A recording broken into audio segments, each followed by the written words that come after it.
سڵامتان لێبێ هیوادارم کە خاص بن و ڕۆژ ڕۆژگارتان بەخۆشی تێپەڕکەن. ئەمڕۆ لە شارە جوانەکەی سنا هاتکینە سەخەمەت خاتونگەلێکە لەگەڵ منداڵانی ئۆتیسمەکارەکەن. پێمان خۆشە ئەمڕۆ لەم پرۆگرامە لەسەر نەخۆشینگەلێک کار بکەین کە پەرەی پێ نەدریابە و بۆ خەڵک نەناسیاگن. چە بکەین کە بۆ خەڵک بیان ناسێنین. ئەسڵەن ئەم بنەماڵەگەلە کە تووشی ئەم گیر و گرفتە بووگن چاکەن چاکێشن تووشی چه مەسائلێ بووگن، ئایا حەلەوێت پاڵپشتیان هەسیان نیسیان. با بڕین بۆ لای مێمانەکانمان، با بڕین باس و بابەتەکەمان دەست پێکەین و لەسەر ئەم کارە و لەسەر ئەم پرۆگرامە و باس و بابەتی ئەمڕۆمان لێدوانەکەمان دەست پێکەین. فەرموون با بچین بۆ لای مێمانەکانمان.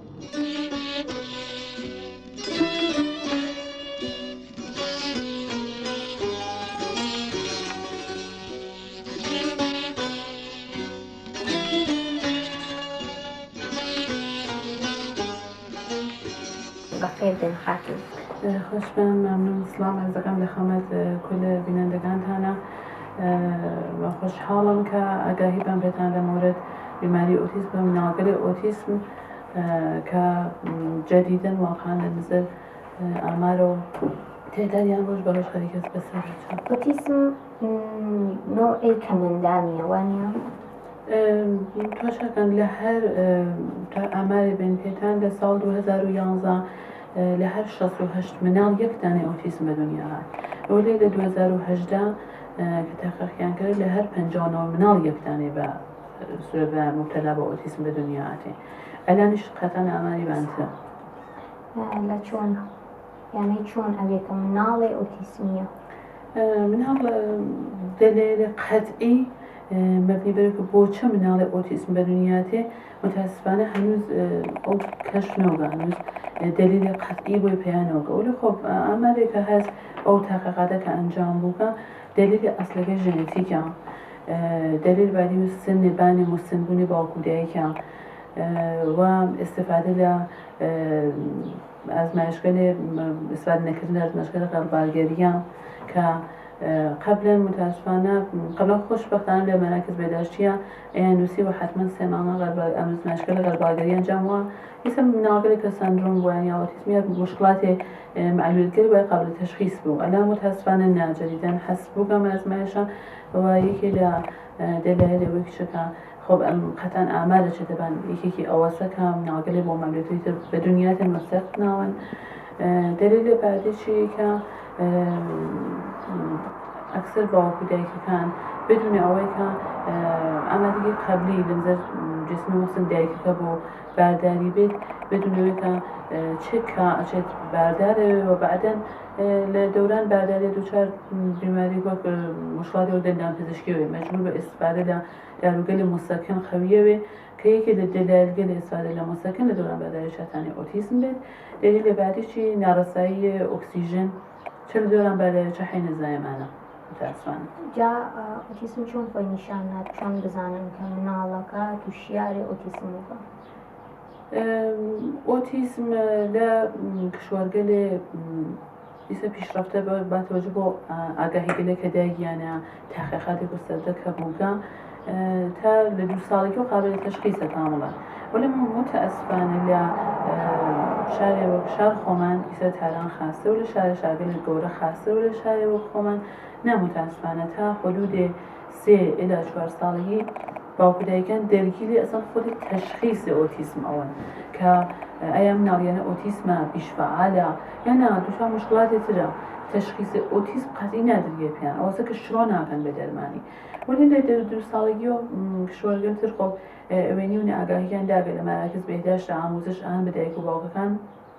مناڵێک کە لێنە تشخیصی ئۆتیسم مەگیریە بە نیشانە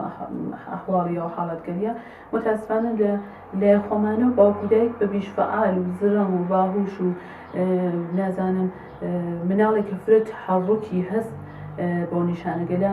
یا فرە ئارامە و کاری نییە و فرە فەقیرە مناڵە بەوە دەیانن. ولی وەختێ مناڵی لە تقریبا 34 هەفتگیەوە شروعەکە بە 4 دەست و پاڕێ ڕوون قاوی لێکە جۆ ناتەوە هیچ گونە ئەسول ئەلەماڵێ بە ناو خۆی نات یعنی چەند دەفێەوە قاوی لێکن تا مناڵێ کە هەر لایەوە ئۆتیسمینە قاوی مناڵەکە واکنش نیشانە هەڵەگەڕێتەوە توۆشانەکات ولی ئەو مناڵە توۆشانە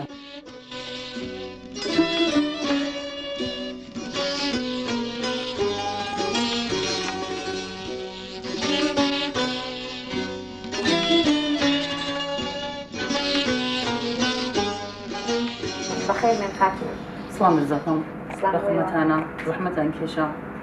عنوان مويك واقعا لدرمولت من أول الأوتيسم زحمتان كيشا فزي كوات أنا بس كتبو من أول لك واقعا ومحروم من إن شاء الله حميدين دايك نبي تشفاني من على حفظ الصالة أوتيسم بخير من خاتم إن شاء الله ممنونتم خاتم إن شاء الله يوم وكود دايكي لما ورد من خشينا بو ما نقصد كان والله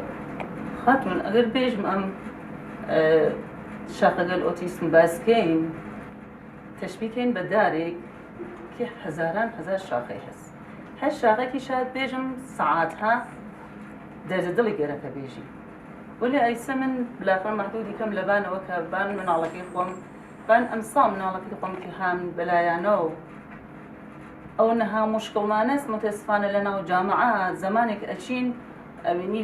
بالآخر غصانيكا اطلاع غصانية كان أبنين فقط مثبتة كان تيرا أقول لنا وده دانا من الله دانيكي مثبت ودانيكي الرئيس هوان أو يبي بيتر بالآخر بانسان لتك أو أنا قصاكن ولي وانية من الأوتيس يعني أصلا تشتيك من إيجم جنابة تشتيك إجنفي يعني قريك يعني شايد قريك يعني بيجن خب دروسة أوتيسمي شي هاس ولي أتواني أتواني ولا توانك هي مزاني شو من الأوتيسم الشكار كي يلتك يا من الأوتيسم فقط يعني بول من الأوتيسم وقت جلسك كاردرمان جلسك وفتادران وكسب 50,000 6,000 من النوعي بس سلام باو كارجري هس وفتادرماني جرك كاردرماني جرك آموزشي جرك مربي جرك لما على كار كي يلتك يا بعنوان مسال تها هزار وقت من خو معلوله بحفظه صالة من دايسة تنهاكم لتكم من على كاركم نيازم حس واقع أن بكمك نيازم حس بدنا هذه كمك ما نقدر حتى أقل إيما بتوانين آمنا غيره حس رفت يعني ولا جامعة وشا أون قريبين دريا بعمل خشينا متأسفاً واقعا أو كده قريبين دريا أبي نزانم بيج من لكامنا هذه الليلة كوينة بكم كبوچه پران پێ نەدا بۆچە ئەوەی کە من ئەچمە ناودانێت تاکسی مناڵەکەمەوەم ئەگەر مناڵەکەم دوڕە پشتری ئیسلامەکە چەپچەت ماشایەکەن ئەکەنن پێم بە جێگەیەوە دەرکیکەن بە جێگەیەوە ئەسان چون نازوانن من ئەسەن پاشاکە خەتا لەو بەنێخوا ناگرم چون واقعا نازانن ئەسەن ئۆتیسمیانێ چا وەختی من خۆم دانیشم لە ناو تاکسیەکە تا تێمەماڵ تۆزی حەمێژم مناڵەکەی من ئۆتیسمە ئەگەر بەرخۆردکردم مناڵی ئاوا بەرخۆردکە گیر و گرفت دایکێک ئەم مەسئلە سەچەس والله دایکە کان تا بێژیت تا ئەوەی کە یانێ لە ناو فکران ناو گونجێکی چەندێ مشکڵمانەس بەعنوان مەساڵ ئەیژم منێ نوعی من باوکم فۆتی کرد ئەمریدا کە سوکەرتان من باوکم ئانێ مردوو گوشیەکە لە قەی گوێچکەمەوە بوو کە من لە تەک نویدا تەماسم بۆی بزانم نوی چاکە لە توول سێ ڕۆژ چوار ڕۆژاوژە یەک نەفەر باوکیم لە ماڵە دانیا هەستمان دایکمان هەست لێنا باوەڕکەن خەیرە ئۆسخاییەکەمان قسەیژم حتا ئەچێت بۆ وەسەیل ئەچێتە ناو دەشوێکە ئەیوا لە تەک خۆیان ئەشێ بیوە چون ناتوانێت تاوە بێتەوە ئۆسخاییەکەم حسیان ئەسەن فاجعە بەبارتێرن بە گەورە بچکەی نییە بۆ یەکە تەیفیان چۆن بێت بۆ یەکە تەیف ئەمناڵێ لە چۆن بێت هەستمان ئەسڵەن کۆنتۆرۆلی نییە مەکانێکمان نییە هەستمان دوو قلۆی هەست من لە ناهەر خۆم ئەیش ناسم باوکەکەی سەکتێکی هات ناو جێدا کەفتووە دایکی دوو دانە دوو قلو 20 ساڵە و 25 ساڵە واقعا شاید بژم بان 10 نەفەر من هەر خۆم شخصەنیان ناسماوە جۆرە ئایا واقعا ئەم دایکە چه گوناحێکی کردەکە نەتوانێت حتا نەتوانێت بچێتە دەناو خیابانەکە خەریدی کات و بێتەوە لەناو واقعا لەو ناوماڵە حەبسن چون جێگەی نییە مەکانێت نییە مناڵێ نگەهداریکە نە پوڵێک هەست نە ئەمکاناتێکیان هەستکارات بتانن فرێنێژم مۆرەبیە بگرن ساعاتێ هەست ساعاتێ ئەم دایکە باوکە لە ڕاحەت بن ئارامشیان بوت منە خۆم من مناڵەکەم نسبەت وە سریکیان خاسترە ئەتوانم هەدەقل دەستی بگرم بووم داناو خیابانەکە بیتێرمەوە بەخوا هەستمان خاتون هەستمان دایسە نەچۆسە ناو شار دایسە ناو ڕەنگ ناو خیابانی نەتیە ئایا ئەم دایک و باوکە بمرێ ئەم مناڵە ئەگەر لە ناو جامعە بەریبەن چاوێت لە ناو جامعە باز ئەم مناڵە وێڵیکەن تا تەنها کەسێکی ژەتوانە مناڵێ لە کۆنتڕۆڵکە فقط دایک و باوکە مەگەر من نەمروچین مەگەر من نامری ئەشێ نەهادی بووی ئەم مناڵێ لێمە ئێمە خواهش ئەەکەم تەمەنا ئەەکەم لە هەر لە ئەم ڕسانە و لە هەر کەسێک کە سڵی دانی وەک منێ دایکە ژنەفەی کۆمەکە مناڵگە لەکات کۆمەکەن هەداقلتانی مەکانێکیان بۆ دروستکەین کە ئەگەر دایکێک ناتوانێت دایکێ من خۆم معلولیەتمەز ئایا واقعەن هەروە ئەمێنم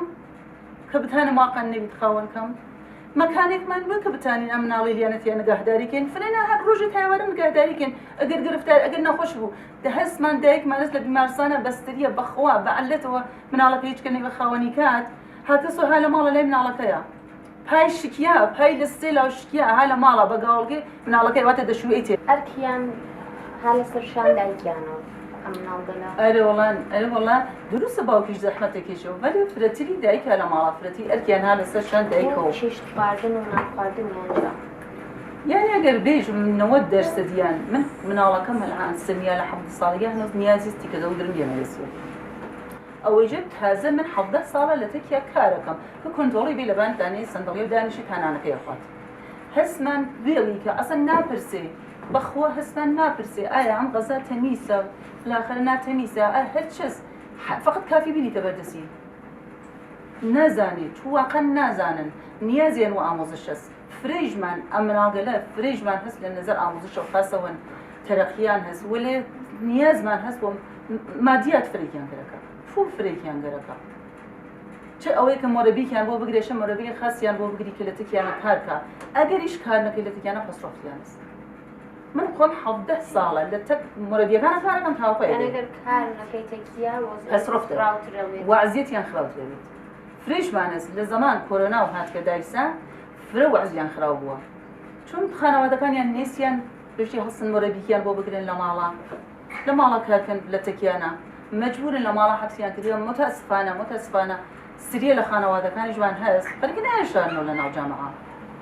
خەرگین ئایشانە وەلی نازانن ئەم مناڵی لە تاکەیانشانەوە تا زەمانێتان بیشانە کە خۆیان ناگن ئەن حاڵ حەیاتە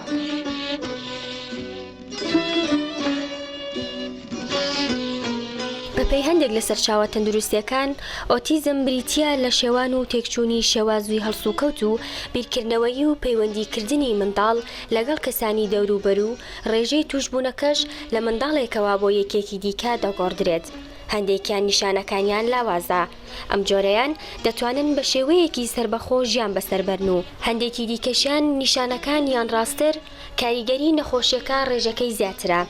ئەم جۆرەیان پێویستیان بە کەسانی دیکە هەیە بۆ ئەوەی بتوانن درێژە بە ژیان بدەن. لە بواری کۆمەڵایەتیدا منداڵ کاتێک دەیهەوێت داواکارێکی هەبێت یان شتێک ڕەت بکاتەوە لە ڕێگەی یەکێک لەم دوو جۆرەوە ئەنجامی دەدات کە یەکەمیان پێی دەگوترێت پەیوەندی زارەکی، واتە منداڵ بتوانێت لە ڕێگەی درەنگ و وشەوە مانە و مەبەستی خۆی بگەیەنێت و ئەویدی نازارەکیە کە بە مانای ئەنجامدانی کردارێک دێت لێرەشدا.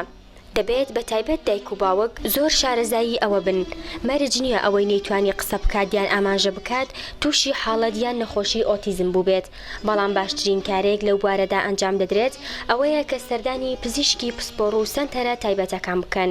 بۆ ئەوەی لەلایەک دوا نەکەون لە چارەسەرکردن و لەلایەکی دیکەشەوە نەکەونە هەڵەوە، چونکە بەپێی بە دوواداچوونەکان گرفتی بەشێک لە دایکان و باوکان هەندێک لەو منداڵانە ئەوە بووە کە درەنگ درکیان کردووە یاخود پزیشکێکی تری منداڵان بینیوێتی و شارەزایی ئەو تۆی نەبووە لە بواری نەخۆشی ئۆتیزمدا.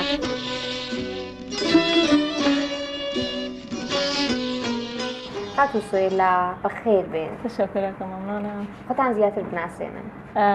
بەڕێزگا من سوێلا سەیدی وەک ڕەفیقێکی بوو چگا مقامەت مناڵگە لە ئۆتیسمە و بە وادەی کەمێکیشی خەریکم هاوڕێیانەکە بەردەوامی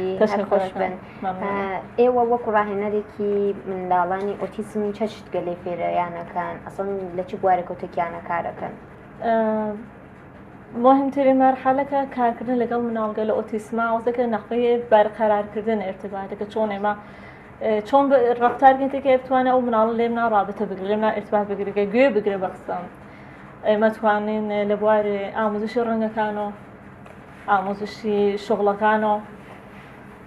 ئامۆزش ئادات ئامۆزش حروفەکە فرە ژێرشاخێ لەگەسکە فرە ژێرشاخەکانی فرستکە بتوان لەگەڵ یانە ئێمە کار بکەین تووە مناڵگەلێک کە تووشێ ئۆتیسمن فێر ئەوەن یانە توان سری بە دوو دەستۆ تەقسیمەوە دەستێکی کە ئامۆزش پەذیرن بەڵێ بە ئامۆزشگە لە مداومەوە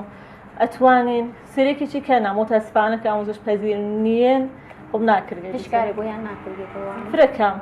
لە حد ئامۆزش پەذیرەکانە ناکردێت بۆیان ئێوە لە ڕۆژە چەند ساعت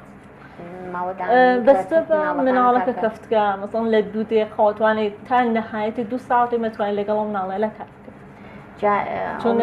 کۆنتڕۆلکردیان زۆر سختە. ئەرێ ئەم گەرکم بۆ مە بپرسم ئەم ناڵە چەندێکی گەرەکە کە تەکتووە ئوخت بێت کە کۆنتڕۆڵێکی بتوانێت بەستە بە تەرەف کەفتەکە چۆن بتوانێت ڕابطە بەرقەرار نەخەی تواشاکردن هێنەرەکەشی هەڵەگەڕێتەوە دەڵێ هەر نەخەی تواشاکردنی لەگەڵ ئەو مناڵە نەخەی تەکەلم لەگەڵ ئەو مناڵە بایەسەوێت کە بتوانێت زووتر ارتباط بەرقەرارکەیت. گەرەکی بێ مناڵەکە ئیتر شۆکە عەسەبانی بێت ئەوەش جۆرێک تایم بەندی بکەین وەختت پاشایەکە مەسەڵەن دوای 5 دقیقەی ئەبینم مناڵەکە خەسارە ئەشی بەحسەکە بگۆڕین خەرێکی ئامۆزش ڕەنگەکانە دەیت دوای 5 دقیقە فرە زوو چون خەستێکی پەذیرن فرە زوو خەساون بەخاطرەوە کە زوو خەسەنەشێت تەنەبۆ بێنەوە کارەکانمانە تەنەبۆی بکە بتوانین بیان گۆڕین کە ئەو مناڵە زوو خەسەنەی وە زەدە نەیلۆ بەخسەکە سەفتیش بێ لە ماخ جاسەڵەن لە هەفتەیەکە چەند جارەی بۆ لای مناڵێک لە هەفتێکە ئێمە 3 جارەی نەخەمەتیانەوە هەر جلسێکیش تا 2 ساعت تا 2 ساعت نەهایەتەن تا 2 ساعت ئەتوانین بە لەگەڵیانە کار ئەکرگێ چەندانە مناڵ بە یەک و لە پاڵ یەکە بنوتەکیانە کار بەڵێ ئەو شەشەرە کردێت مناڵگەلێکە ئامۆزش پەذیرن ئەو کۆنتڕۆڵەوەن یەک نەفەری خۆ بقات ئەن سەخترێکەوە لە ئەکرێت چەند نەفەر یەک نەفەر ئەو نەڕەفێق نەڕەفێکش و سەتی شەوەندەیەەوە جا هەسمان مناڵگەلێکە نا هیچ ڕێگەیەکی نەوەی کە بە یەک و بنەڕەفێق هیچ ڕێگەیەکی نەوێت کەسێک کردێتەکیانە یعنی لە ناو مناڵگەلێ ئۆتیسمانەشمانە هەستمانە هەست بەڵێ ئێوە وەکو مربیەک وەکو ڕاهێنەرێک بۆ خەڵک بێژن کە تەک مناڵێ ئۆتیسمە چۆن بەرخۆردکەین تەک مناڵ ئۆتیسمە بەدی دێت هەرەقمە تواشایان نەکەین بەرحاڵ ئەوانی مشکل هەر کەسێک قەتەن مشکڵێکی هەر هەست مناڵگەل ئۆتیسمش ئۆزێکی لەم جامعە کەشێ بگەین بەداویانە ئەشی تەوەجویان پێبکەری ئەهەمیەتێکیان بۆ دایان بنوێت هەر وەک باقی فەرق ناکە و وەختی مەریض دەکەن هیچ فەرقی ناکە ئەوانش ئینسانێکی عادی کەشێ ئەهمیەتیان بۆ قایل ببێت بەشێکن لەم کۆمەلگای بازی چت فێر ناون بازی چت نازانن نازانێت چه شتێک تووشی خەتەر و گیرگرفتیەکە چه شتێکی نا بەڵێ دەی ئەمە بۆ ئێمە جیاواز نییە یعنی من ناتوانین بزانین ئەو بنیامە ئۆتیسمیەسیانە ئەمە ئەلامێلێکیانە سری خۆ قەسەن گەورەترین ئەلامیان کە بیشفعالیە یعنی فرە فعالیەتیانت ناتوان لە حدی 5 دقیقە شالێکی بۆ دایان بنێ مدام مەسەڵەن دەست زەخمیان کردنی ولی مدام گیران بە شتێک یەکسەر زەخمیەکەن بعد ناتوانن کۆنتڕۆڵکەن ئەشی عادەتیان بێ فێریان بکەیت ناتوانن ئێوە نزیکە مناڵێکە ئۆتیسمی هەست کارەکەن بەڵێ بەڵێ لەم نسیەکە یان شتا بەڵێ هەمیشان لە خەڵ لەمسکردنەوە چون مهمە ئێوە چه شتێکتانە سپێر ئێمەی بکەن ئێمەی کە زیاتر بیان ناسین ئێمە پاتۆژ بە ڕسانەیەکە هەسمانی سە تەلڤیزیۆنە رادیۆە بعد بەنێریە لە مەراکە دەبێت داشتە على الخصوص مدارس نقش أصوليان نقش أساسيان اسكا من الغير أوتيسم بشناس ناو جامعة بدانن استفاده کردن لو مشاوره روانشناس ناو مدرسه که بیان ناسین اصلا بيت يعني أتوانيش يشتكلك تدايو إسا ساده فر ئێمە بات کە ئەگەر میمانێکمان هات یا چوین بۆ میمانێک یا جەمعی هەرکوێ لە دەرەوە مناڵێکمان دی کە تووشی ئۆتیسمە ئێمەش بتوانین متقابڵان تێکێ زەریف ڕفتارکەین کە ئەو مناڵیشە ئارامشێکی بێت تەکمانە لە ئۆخت بێ ڕفێق بێ یعنی ئەو ماوەکە حالە کنارمانە نە ئەو عەزیت بێنە ئێمە درسە یعنی ئەتوانن ئەم ئامۆزشە لە مەدرسەگەل بیگرین ئەتوانن بەڵێ ئەتوانن استفادەکردن لە بەنێوێ لامۆزشی لە مەدارسە بەڵێ ئەکریەوە ڕکاریشە چەنێ بە بیر و باوەڕێەوە چنێکی گەرەکە کە ئام ئەتفاق بکەفێ لەناو شار ئێمە فەرهەنگ سازیەشە بکردێت چون هەنووز متاسفانە بەداخەوە مۆرەبیەکان بە حەدێک کەمن لە سەقی شارستان ئێمە لە وەرەبێت هەرچی شتێژین برکەمین لە هەرچی شتێژین لە مناڵی و فەرەنگ سازی بێ لە مناڵی و بەڵێ. فێربوون وەلێ لەم بابەتەوە بە بیر و باوەڕ من لە دایک و باوکەکانەوەشی دەست پێکەین کە فێریان کەین زیاتر بیناسن کە ئەوان بە مناڵەکانیش بێژن ئێوە بیر و باوەڕتان چەست لەم نەزەرم هۆسەکە خب بەڵێش نایشوشە فەرەنگسازی بکرێ دایک و باوکەکان ئامۆژش بدەریە پشتی هەڵەگەڕێ بەخسی ئامۆزش ئیسە وتم هەل لە ئەوایلۆ مەدارس ئوسوڵەتی نەخشیانە ڕستانەکان هەر بۆ شکڵا بەنێران لە مزشیوە هەرچێک ئەتوانێت نەخشی مهمێکی مناڵەکان وەختێ تێن بۆ لای ئێوە یایوارن بۆ لایەن کارەکان چ شتکە لێتوانن فێر بن تا چ ڕادەیەک مەسەڵەن نەقاشی کێشان ئەتوانێت چه ڕادەیەک ئەتوانێت فێر بێت تا حد ئینسانی عادی ئەگەر مۆرەبی ماهر بێت تا حد ئینسانی عادی تک مناڵگە لە ئۆتیسما ئەتوانی ئەتوانێت فێریکا وێنەی بەڵێ ئەتوانێت فێریکا وێنە کێشی ڕەنگ تەشکیلە ڕەنگەکان بێت شغڵەکان بێ بەڵێ ئەتوانێت لە نووسینەچە لە نووسینیشا بۆ جۆرە لە نووسینیشا کامڵە نتوانێت فێریان یانێ وەڵێ ئەمان ئەچنم جێگەیەک دەرسە خوێنن کە مەدارسی ئیستیسنائیە یانێ مەدرسە و فێرگەیەک عادی نییە وەکو باقی مناڵەکان بڕن لێنەچە لێنە ئەو جۆرەکە من نەزانم مەهارەتگەلەی تریش فێریان ئانوەکە و ئەوەی کە جیالەوەی کە مەسەڵەن نەقاشی بکات ڕەنگەکان بناسێ فێر بێ تا حەدێ کارەکان خۆشی ئەنجام بە وەلێ خۆ مناڵی ئۆتیسم سریکی ناتوانێت سریک لە کارەکان خۆشی ئەنجام بات و ئەو مناڵاشی چەپکردگەشی هەمیشە کەسێ لە پاڵەسیۆ بێ متاسفانێکی لە مشکڵەکان کەم دایک و باوکە مناڵە لوتسمێسی بەڵێ ئەو سەکەشێ حتمەنێکە لایەن ئەوانێکی ئامۆزش پەزیر هەن کە ئەتوانن تا حدێک مستەقل بن ئەتوانن تارگێتێکیانە ئەوانێکی ئەوش پەزیرنی بەڵێ بەداخەوەشێ لایەن ئێوەی کە ڕاهێنەر مناڵێکن ئێوە ئەم شتگە لە فێریانان بۆ چەنە ئێمەش فێریانەکەین ئوموراتی شخصی خۆیان بتوانن ئەنجام بەنیسا سێویس شوونیان لێباس پوشینیان دوکمە بەستنیان ئەشێ کارکێتێکیانە مەرحەلەکە بتوانن مناڵەکە ئۆتیسماتانن فێری بن کە کوێنەی لەشی کام عزب لە لەشی خصوصیە و ئەشێ زیاتر خۆشی بێ کاگەر لە دەرەوە بوو وەفڵ ئەوێ و مناڵە بەڵێ فێرە تووشی خەتەر و مەترسینە لە دەرەوە ئەرێ ئەوشە فێرە بێت کامڵەن گشتی بە ئامۆزشەکان گشتی فێرە بدەوان چەندێکی گەرەکە کە مناڵێک فێر بێت ئەم شتگە زمانی گەرەکە زمانی زۆری گەرەکە کە بتوانێت تێکیان کار بکەیت و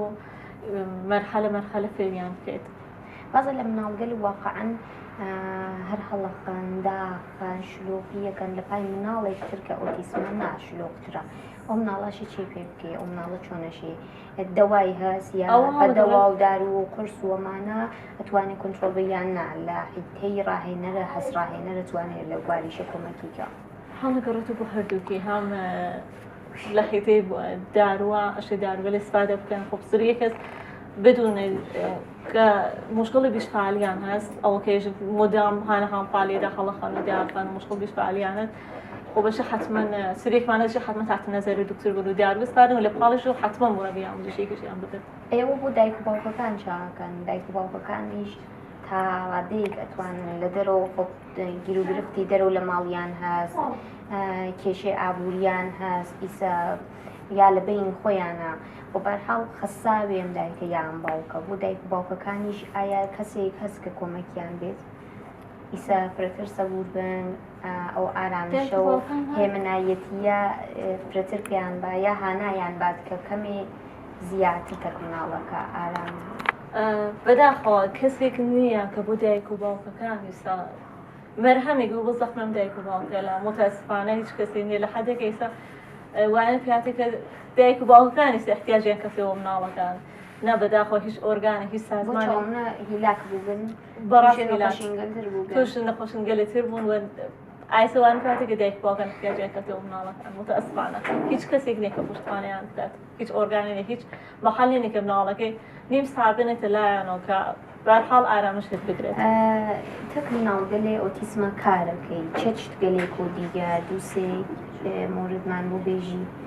لە مناڵگەل ئۆتیسم چەت شتگەلێک چ نوعگەل مناڵی ئۆتیسمت دیگە مناڵگەل ئۆتیسم فقط تەیفی یەکیان بەداخەوە ئامۆزش پەزیرن باقیەکان ناتوانێت ئامۆزش پەزیرنین وایتە ناکارێت لەبانیانە کار بکرێت فقط تیپی گکیان که درصدی کمی کشن تیپی یکیش که توانی لبنان آموزش بدیم. چون نشان علیه مناله تیپیه که وفره بید ولی مناله ترفیر نبید. أول دكتور مشخصي كان كبزاني حالة شرادي كان مشخصي كان دكتور معلومات كان حال أو منال أو كسمان شرادي كان آموزش بديري درسته ولی تکمناله کانه ایو کارتان کرده یعنی ساعتی لروشتان تکی زندگیه کن لمناله کان هر بوجشتی فی بنجی مناله باوجود و يصير نخشي كأوتيسمي هاس مناله كتك أوتيسم هذا سوفنجن المتعولي كان زريف أم كاريه كر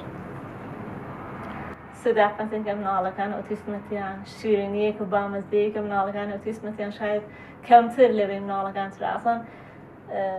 شيرينية نور تشاوي أمناله لكاسيان براس متقاتل مناله كان ترى لطال أمناله قلب نيام باي إحساسك أصلا إسا آرام شكل لا يعني درسته مثلا يا عصاب الورتان ك حمله فين عن أصلا بايكي وخلوص تجاه هسكان يام فيربت ليان درسته ایو تک دایک کانیشا هر کاتیک بسر وان درسته چون أريد مالی و مناله لفالی دایک کاوینیا باوکا وقع عصابودي ودایک بوینی تو ایسر گرکو بتکی قصب کی کمی أهونی کیتو والله إنسان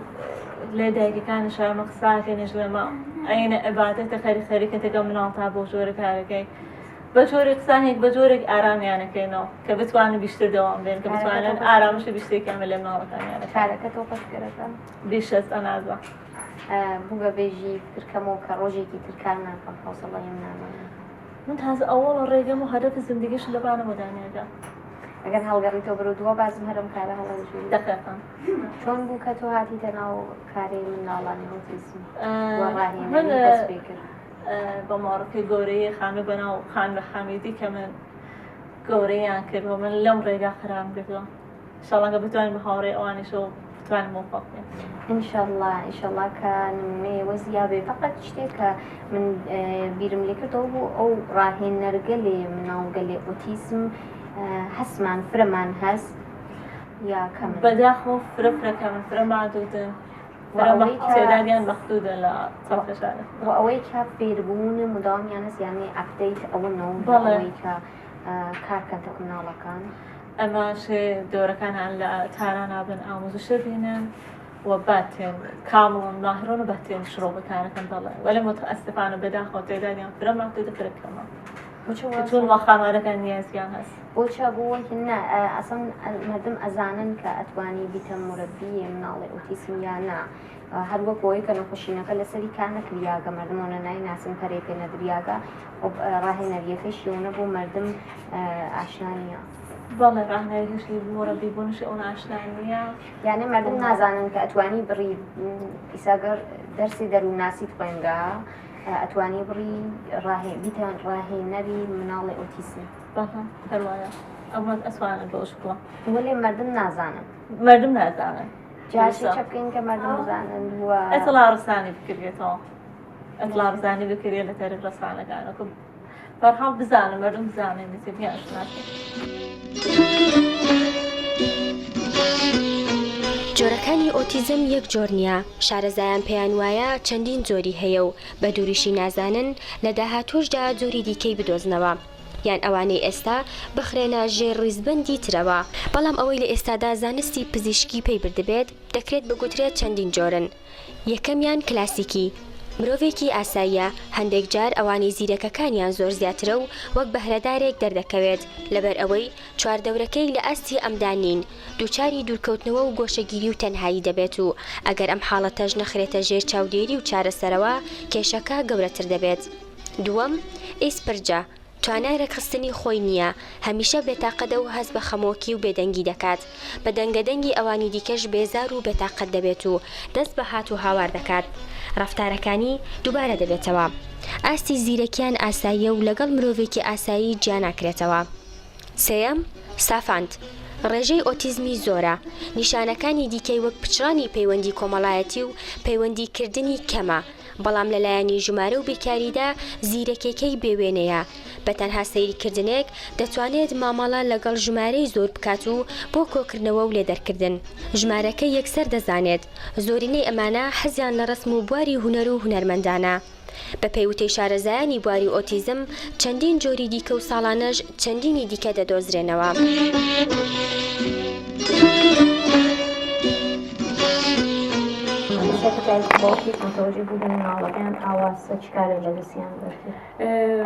باوکو دایکی متوجه و قطعش بلم فوق تخصص موضوع اعصاب و کودکان مراجعه کن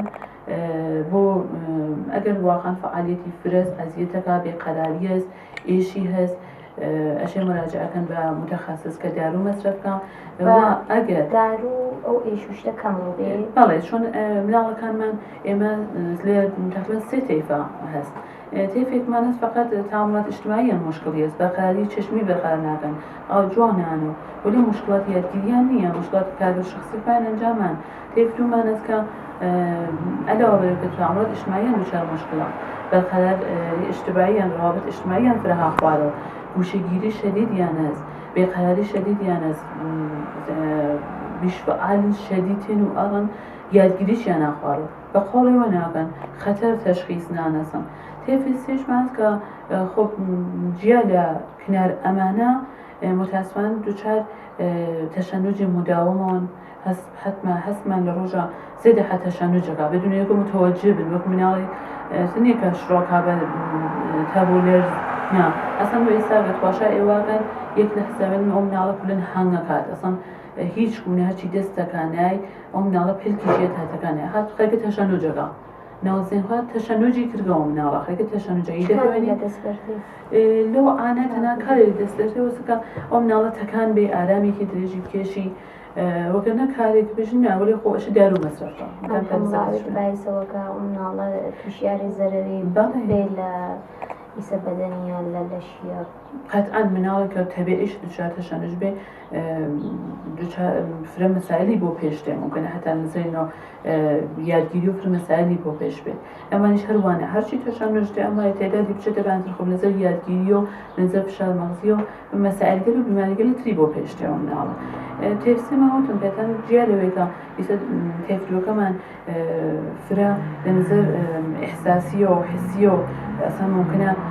دایکمانە غەزاکەن دەبان گازەکەۆژی داخە مناڵەکە ئەڕێت بە قاوەلەمەکە لێوی بە لێوی ئەچێت گەریکە قەز ئەسە نازانێت کە ئەو داخە ئەسووتێت تا وەختی کامڵ لێوی نەسووتێت تەشخیص ناکەم قاوەلەمە داخەش دەست ناپێەوە ئەسە خەتەر تەشخیص ناکەم خەتەر چەس ئەساس خەتەر ناکەم دەسانە هەرچی شتێ دەرەچێت ئەسەن بەرز بێت بێ ارتفاع بێ مشکڵی ئەسەن تەشخیص ئەوەن تێفسیەکەمان هەست کردم ئەم تێفسیەکەمان هەست کەم دادان تێفسێ خۆ حرەکات ناگەهانی دوچار مشکلاتی جسمی وەک نابیناییش هەن لە کناریا وەک لاڵی کەبوون و هەتا بازێکمان هەست جیا لە ئۆتیسمەکەی زندگی حاڵەتی نەباتی هەست ئەسەن تەکان ناخوا حرەکەتێکی نییە لەنظر ئامۆزشەوە تێفیەکەمان ئامۆژپەزیرە باڵێ وەرە تێف 2-3 مطلقاً ئامۆژپەزیر نینەوەنە متاسفانە وتم پێدان ئەگەر لە 2 ساڵگی و قابل تشخیص بێت بۆیان تشخیص بدەری پزیشکەکان کە تشخیص نانەگزرن تشخیص بدەریێ خانەوادە خۆیتانی شڕۆکا بەکارکردن خۆ بە ئەم مناڵە تەنبێه نەوێ داد نەکێشێتە سەر یا ئەزیەتی نەکەن ئامۆزشە دەری بە بازی دەرمانی بە باستەوانی بە بازیگەلێ جسمی حرەکەتی سری وەرزشکرد ئەم حسکەلە هەڵەگەڕێتەوە بۆ بەدەنەوە مناڵە سری ئامۆزشکرد ئەوێنێ وەلێ متاسفانە چۆن ئامۆژنەوە دوران تەلاییە ئەم مناڵگەلە بین 3 تا 8 ساڵگیە و معمولاً تا 4 إلى 5 ساڵگی ئەم خانوادەگە دەرگیر تەشخیصن هەنووز کە تەشخیص بدرێن ئەو دوران ڕۆشتەوە دوران ئامۆژپەزیری ڕەدەوێت و مناڵ ئەمەڵەن ئەسپێریێتە لە ماڵا گوشەگیری و ئنزیڤەوە یا ئەوەی کە نەهایەتی نەتان هەستمان کە واقعاً ئەوە مناڵە بێقەرارێکە شیشە شکنێ دار و هەوارە کێشێ هەقێڵنێت مشکلات ڕۆژی تێرێ ئایسەکە باوکودایەکە لە هیچ شوێنەکە ماڵ ئێجارە نانپیان ئەچنە هەر مەحەلەی 1-2 مانگ دوار سوورە جەلساکەن مناڵەکە ئازێت و ئازار دروستەکە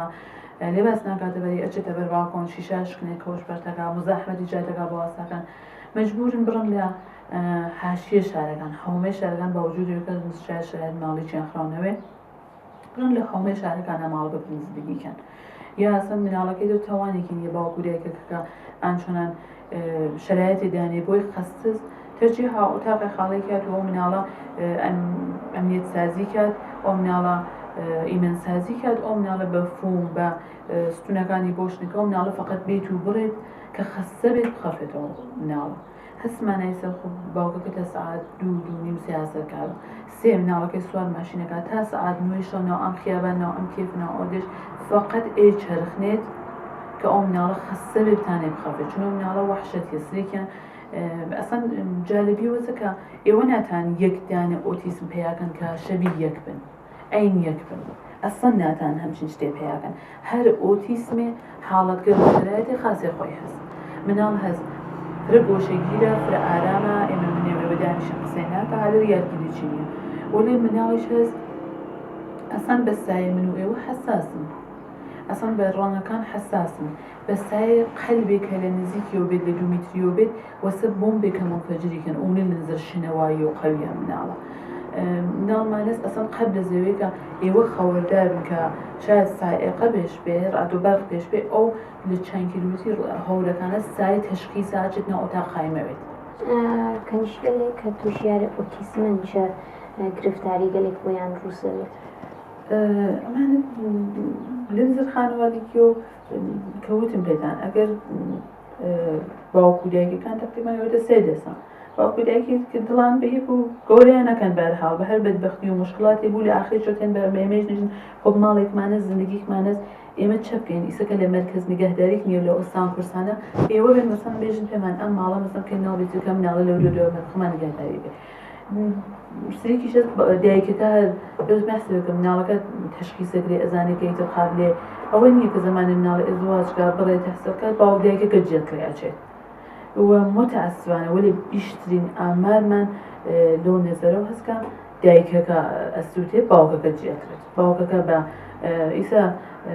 شەڕ و داوای دایک و خۆیش کە تەشخیص نان متەئەسفانە خۆیشیان خانمن ئجبار و ئیسرارەکەن لەوە ئاغاکە ئەم دایکە مشکلی بووکە ئەم دایکە مناڵ معلولی بە دنیا هاوردگە ئەشە تەلاق بدە دیگە یان ناشێ زواجی ترکێ مناڵی سالم بە دنیا بێری بێت لە بناو خانەوەدا متەئەسفانە ئەکسەرەن یا ئەزواجە دوومەکەن دایکەکە و مناڵەکە وێڵەکەن لە ماڵێکا دایان گوتر خەرجی بۆ خۆرونەمیدان بێت یا ئەوەی کە ناومەست زواجەکەن سەن دایکەکە و مناڵەکە وێڵەکەن کە متەئەسفانەوەش پەناتێرن بە ئەنجومان بە خێریە باجیگەرکە جێوە پەناهیان پێبان مشکڵاتیان هەکە یان ناسەن وەکمانە لە شارگەلێ حوما کەسن دایکەکە خۆدکوشیە تاسمانە ئیتر ناتانێت لە پەس هەزینەوە هیچ کوێنێکیش نیمەکەن کە دایکیانی دایکەکە خۆدکوشە یاسە نەسمان فەرزەند کوشیە کەنیشکەکە گەورەوە بێت متەئەسفانە ئەگەی بسنێ کە باوکەکە و نەهەزینەیەکی ماڵشتێکی نەنیازێ بۆ حەسە ماڵ باوکیەوە چەندانە برای جوانی هەست ئەم کەنیشکەکە بسنێ 4-5 ساڵگی ڕۆشتەکان خۆ بەسنێ بەلوغەکەی بەسەنێ عادەتەکەی متەئەسفانە ئەم کەنیشکە ناتانێ خۆی نیگەهداری کرد ئەوێنی یەک دەفە مەسەن خۆ خاڵۆی دانیشکە مامۆی دانیشکەکان لێباسەکانی دەرتێرێ ئەسان شرایەتی پێشتێکە یا کوڕەکە چون داروگەل ئاسار مەسەوەکە نزر جنسی و متەئەسفانە 5 ساڵگی شەدید قەویەوە حتا دایکەکە خۆیان تەشخیص نادەن نزر مەحرەم و نامەحرەمە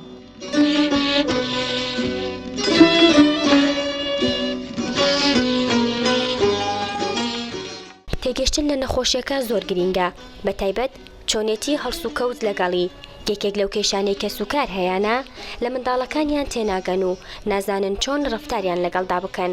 ئەوەش بۆتە هۆی زیاتردابڕانی توشبۆکان و کە سوکارەکانیشان هەندێک لە کە سوکارەکان بازدەوە دەکەن بەهۆی حاڵەتی منداڵەکانیانەوە کە سوکارەکانیان لێیان دوورکەوتونەتەوە یان بە پێچەوانەوە لەبەر ئەوەی خەڵک وەک پێویست لە نەخۆشیەکان نەگەیشتون و وەک منداڵی ئاسایی لێیان دەڕوانن و چاوەڕوانی ڕەفتاریان لێ دەکەن کە سوکارەکانیان ناچاربوون بە دابڕان و نەچوونە سەردان و تێکەڵاو نەکردنی خەڵکو و تەنانەت لە بازاڕ و بۆنەکانیشدا هەر بۆیە دەبێت لە ڕێگەی میدیاکانەوە ئەو بابەتانە کاری لەسەر بکرێت و بە یەک ڕۆژی ساڵ نەوەسن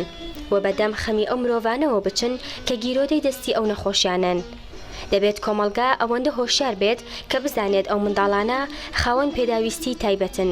دەبێت لەو خێزانانە تێبگەن و ئەگەر کێشەیەکیان هەبوو یان شتێکیان شکاند یان پەلاماری شتێکیاندا ئاگادار بن و بزانن خاوەن پێداویستین و کاردانەوەی نەشیاویان نەبێت. دەبێت هاوکاری کەسوکاریان بن لە چارەسەرکردنی کێشەکانیاندا نەک بە پێچەوانەوە باری سەرشانی ئەوانی تر ئەوەندەی دیکە قورس بکەن.